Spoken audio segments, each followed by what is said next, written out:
Bonjour et bienvenue sur le podcast One Thing in a French Day. Aujourd'hui, mercredi 3 avril 2024, cet épisode, le numéro 2351, s'intitule Soirée parisienne, voyage en musique avec The Smoky House. J'espère que vous allez bien et que vous êtes de bonne humeur. Je m'appelle Laetitia, je suis française, j'habite près de Paris et je vous raconte au travers de ce podcast un petit bout de ma journée. Vous pouvez vous abonner pour recevoir le texte du podcast, le transcript, qui est envoyé par email à chaque fois qu'un épisode est mis en ligne. Je vous invite à découvrir sur le site du podcast onethinginafrenchday.com la formule qui vous convient le mieux. Ça commence à 3 € par mois pour simplement le texte, ce qui est déjà un excellent moyen d'améliorer votre compréhension du français. Vous trouverez également sur le site tous les avantages qu'il y a à recevoir le texte tel que je l'ai écrit, découpé, orthographié, conjugué, etc. onethinginafrenchday.com. Soirée parisienne, voyage en musique avec The Smoky House, première partie. C'est en 2019 que nous avons pour la première fois assisté à un concert dans lequel jouait Julia, la nièce d'Isabelle, mon amie de la marche nordique. Sa nièce est violoniste. Le monde est petit car il y avait aussi un violiste dans le groupe, Stanley. Il joue donc de la viole de gambe. Nous lui avions parlé avec Lisa en 2021 lors d'un concert à Vitry-sur-Seine chez un luthier. Stanley avait dit à Lisa « Tu diras bonjour de ma part à ta professeure Claire, c'est une très bonne amie à moi. » Isabelle nous a proposé d'assister cette fois à un concert en duo de Julia et Stanley chez un particulier. Et comme nous sommes fans, Lisa et moi avons réservé nos places. Le concert à la maison est une formule très plaisante. C'est différent de se rendre à une salle de concert. On se rend chez une personne. Nous étions chez de vrais mécènes, dans un appartement haussmannien du 16e arrondissement. Nous étions installés dans un salon au décor splendide, avec de beaux meubles, de beaux tableaux, mais aussi 2 instruments de musique, un piano à queue et un orgue. Un orgue!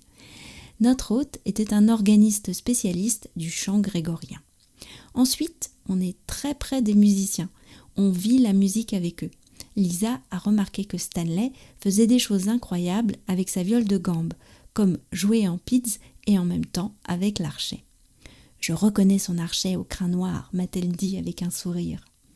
Enfin, après le concert, on peut discuter avec les musiciens ou les autres spectateurs autour d'un verre et de choses à grignoter. Il y a souvent tant de choses qu'on a envie de leur dire. Samedi, nous avons eu beaucoup de chance, car vous allez entendre Julia nous parler de ce concert. Je remercie beaucoup Julia d'avoir accepté de parler dans le micro alors qu'elle venait de donner tant d'énergie au violon.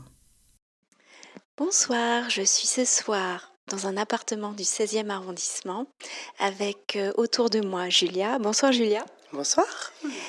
Isabelle, que vous connaissez, chers auditeurs, mon amie Isabelle de la marche nordique. Coucou. Et Lisa. Bonsoir. Alors, ce soir, nous étions dans cet appartement pour écouter un concert en duo, en duet, Julia et Stanley, un concert qui nous a vraiment fait voyager, des ballades écossaises et irlandaises, c'est bien ça Julia ? C'est exactement ça. Des ballades qui ont été collectées un peu de manière éparse dans vos recherches, etc. et qui n'ont pas forcément des compositeurs connus. Tu peux me raconter comment est-ce que vous avez fait créer cette collection ce soir ? En fait, on a fait des sortes de collectage.